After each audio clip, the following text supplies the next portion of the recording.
सुप्रभातं सुस्वागतम्.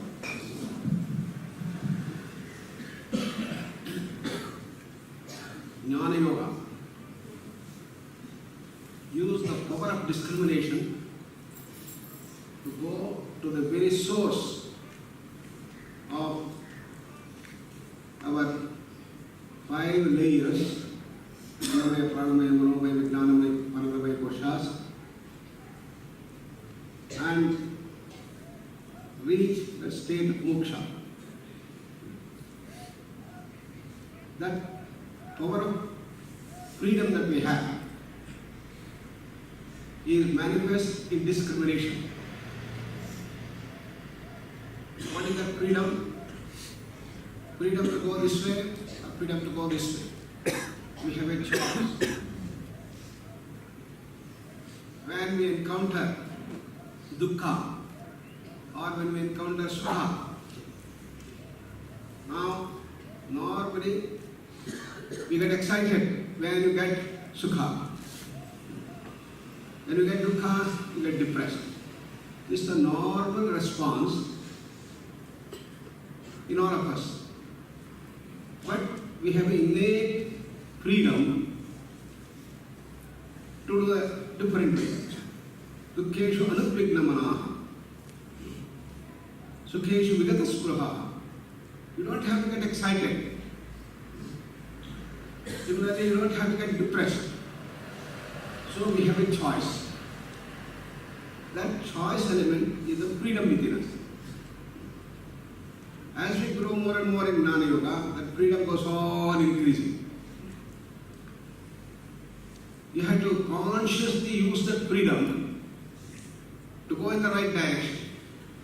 Uddhare atmana atmanam, na atmanam avasadaye, Krishna says.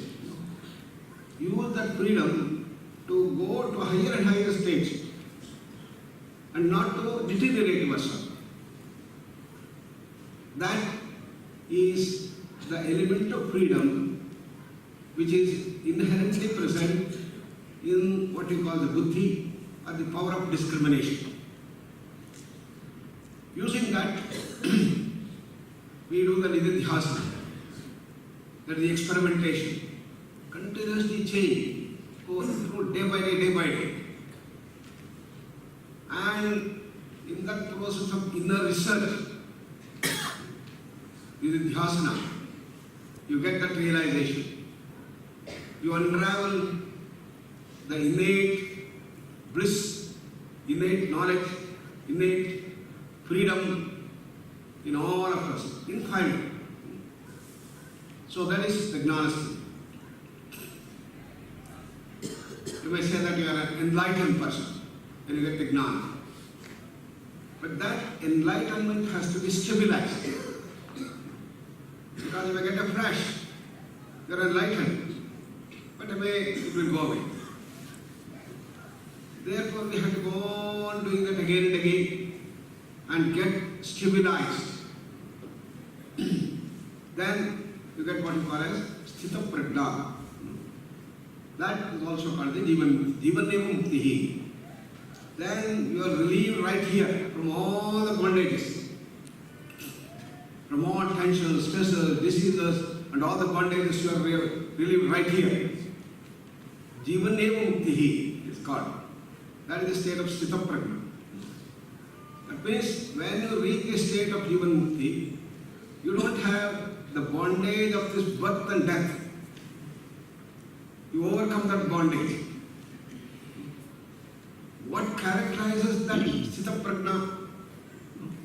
Dukkeshu anupvignamana, sukheshu vigata spruha. Atmaneva atmana tushtaha. Yada samharate tvayam kurmundvani seva. When he goes on doing that, he gets that state of Sthita Prajna.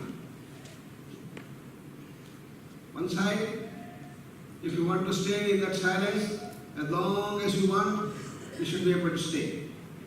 5 minutes, 10 minutes, 1 hour, 2 hours, 1 day, 5 days, 10 days, 1 year, staying there. Can you stay in that silence? That is the mastery. And all the time in the state of happiness. Atmaneva Atmana Tushta. Whether you have something or not, you are happy and pleased. Prasanna Chetasa. Then all the dukkha will go. Sabha dukkhanam hani bhi pajaya. All the hani, the dukkha will get vanished, we saw. So, when you get that prasanna chetasa, the mind is always in that blissful awareness. That is the state. Then the buddhi is attuned to that all-pervasive state of Anandamaya Kosha. The buddhi has expanded. It starts fathoming the higher and higher laws of the universe. And in the next verse, we have the 14th verse. What happens for such a person who is in the state of Chitta Prajna? As we described in this. He has universal brotherhood. That is the Padavicheda. Yaha Sarvatra Anabhisteha Tat Prapya Shubha Ashubham Na Abhinandati Na Dveshti Tasya Prajna Pratishtita. This is how we break the words called Padavicheda. Tasya Prajna Pratishtita. His prajna, his thing is stabilized. He becomes a Chitta Prajna. When he is called as a Chitta Prajna, Yaha Sarvatra Anabhisteha. He has the friendship in all people. He is a friend of all. He is not drawn by likes and dislikes. I like him, therefore he is my good friend. I don't like her, therefore he is not my friend. No. Raga and Dvesha have gone. So the person is friend to all persons. Anabhisteha. That means unattached, he is behaving the friend. That means who is everywhere without attachment. He is a friend to everyone. Anabhisteha. In a sense, Sneha is friendship. Sneha is also the attachment. Normally, we have friendship that comes up because of the attachment. But here, he loves everybody. He is a friend for everybody because he has no attachment to any one person. So that is what Swami Vivekananda called as universal brotherhood. In his famous speech in the Parliament of Leaders, when he said sisters and brothers of America, he was bringing out this wisdom base. We are all brothers and sisters because we are all born of the same Anandamaya Kosha, same Moksha Sthiti. Therefore, really we are brothers and sisters. But since we have forgotten that knowledge, we think we are different. Therefore, the Chitta Prajna, having tuned himself with that infinite blissful awareness, is a friend for all people. Anabhisteha. Tat prapta shubha ashubham. When he does this, when he considers even an enemy as a friend, then there will be repercussions. Shubha or ashubha may happen. When he finds that friends, everybody, some people will appreciate. Oh, wonderful, so nice, so nice, so nice. But some people will take advantage and start throwing stones. So Shubha and Ashubha are likely to come. Therefore, it doesn't mean that he has universal brotherhood. When he shows all these things, it doesn't mean that all people will appreciate. All people will give only the positive prizes. Shubha will make lakar. Ashubha also make avkar. So in that case, what is his reaction? Na abhinandati na dveshti. He doesn't get disturbed. He doesn't get excited when somebody praises him. And he doesn't get lost. He doesn't hate such persons who throws brickbats against him. He has universal brother. That is the wonderful. Such a person is called Sthita Prajna. So Mahatma Gandhi, was having that universal brotherhood. He was a friend for everybody. And he was continuously in the state. Hundreds and thousands of problems used to come. However, maintained equanimity under all the circumstances. Many of the people who are doing satyagraha were getting lost. They were dying, and the British were shooting them, and they were imprisoned, and they were tortured. So, friendship for all, did not hate anybody, and so magnanimous, and he had unattached dimension. That the leader of the highest order. That's why he's called a Mahatma. Mahatma Gandhi is called. Similarly, we have many examples. Ramana Maharshi got the enlightenment when he was a young lad. He was in the class 4. And one day, suddenly he felt he was dying. So he was lying down. He loses control over his legs. He could not move the legs. Lying down. Then he finds that his body he could not move. Hands he could not move. Head he could not move. The whole body became as if paralyzed. Then he put his breath almost stopped. Then he found his mind stopped, as if he had become coma. But still, he was aware. He was aware of the body, he was aware of prana, aware of the mind, everything he was aware. So he understood that I am different from the body, or the prana, or the mind, emotions, or the intellect. I am that pure awareness. He got that enlightenment. But then he has to stabilize that. So he sat in the deep awareness and continuously staying in that.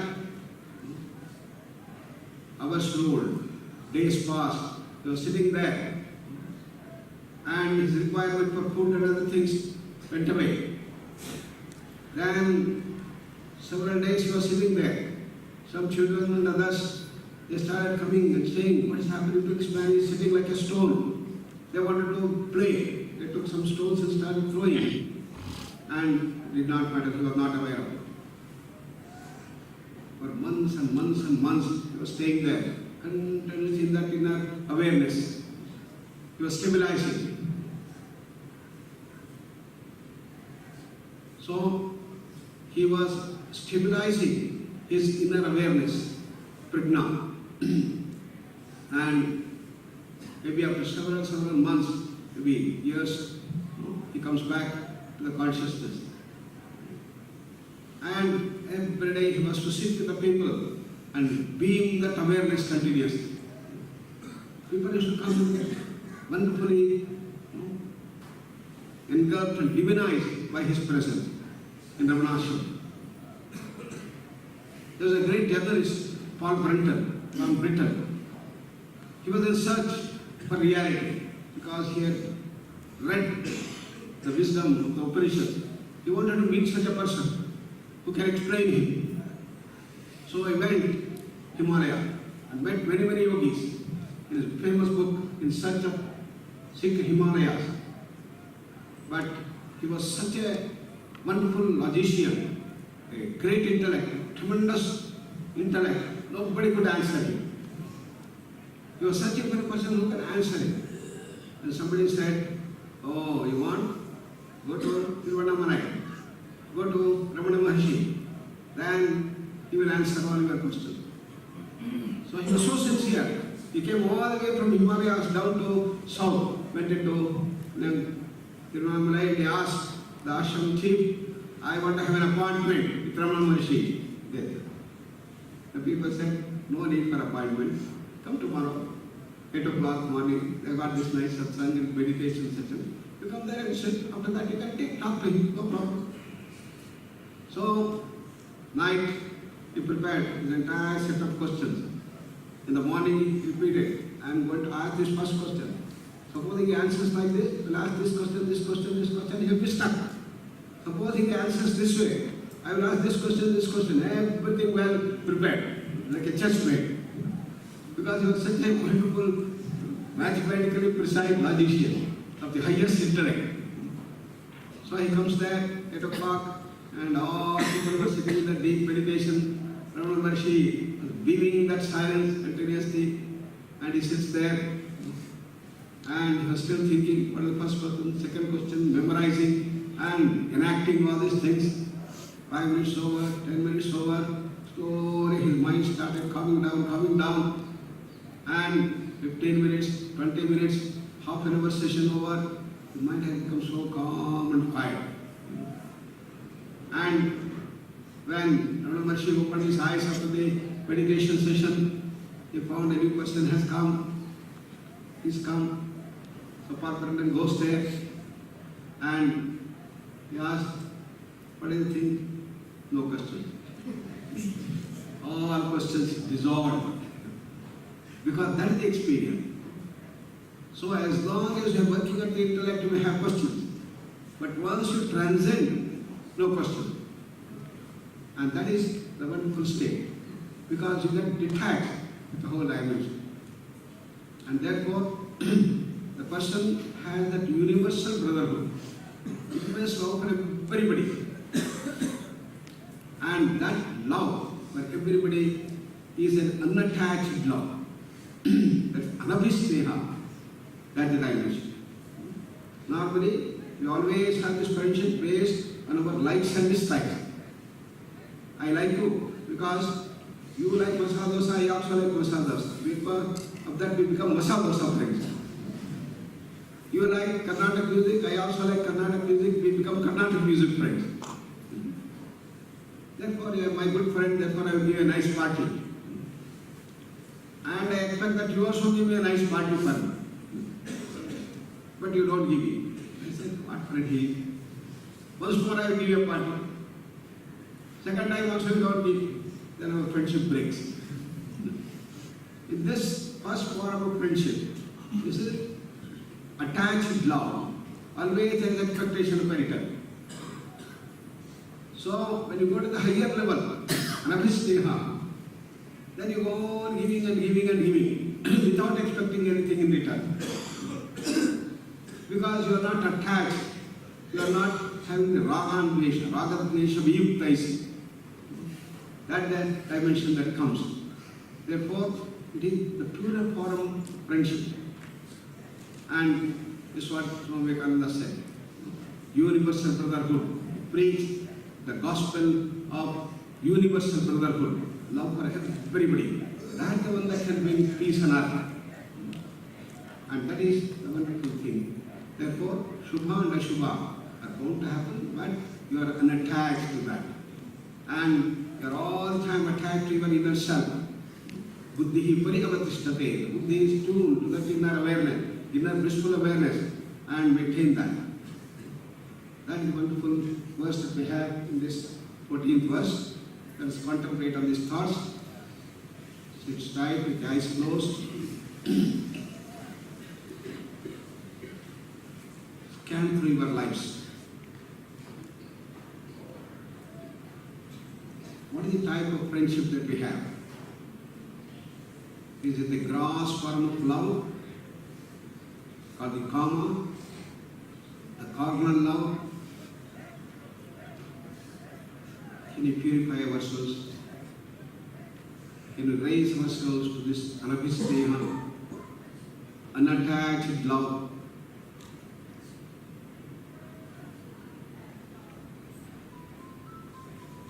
This purer form of friendship is the gnana, the knowledge. Now, you are not attached to your likes and dislikes, but you are attached to your inner self. You see the same self in everyone.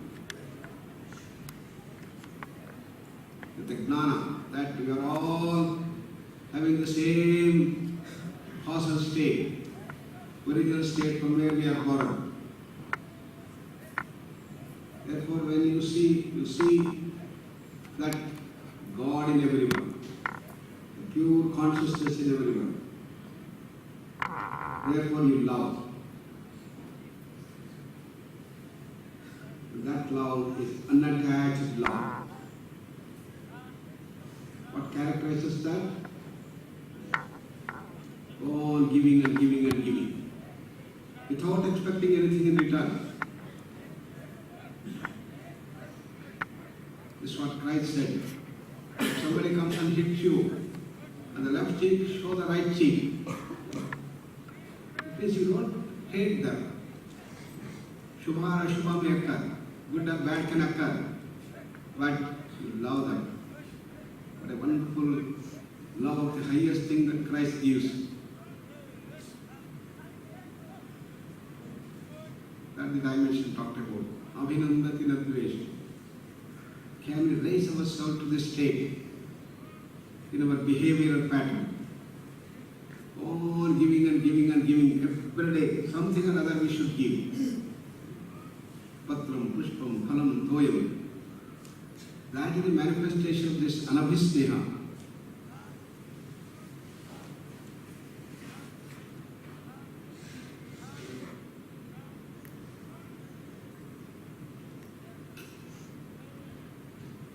And maintaining objectivity, maintaining equanimity under all circumstances. Life will be full of bliss. That's what we call as positive health. Move towards positive health. Maintaining that balance, samatva, objectivity.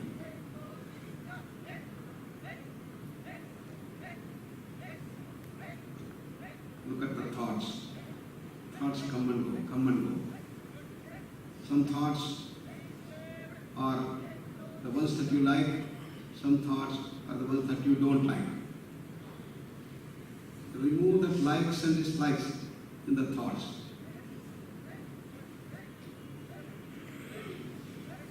Tune to the silence from where thoughts come and go, come and go. They're like waves in an ocean. A small wave, a big wave. A comfortable wave and a discomforted wave. They are all manifestation of the same silence. Let us tune to that inner silence. All the time tune to that inner silence, do all the activity. Because silence is peace. Peace is bliss. Bliss is Ananda Vaibhosha. To be happy all the time is our birthright.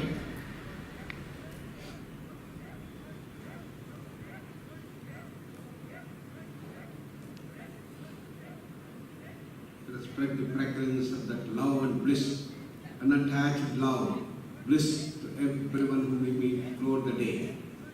Come to Namaskar.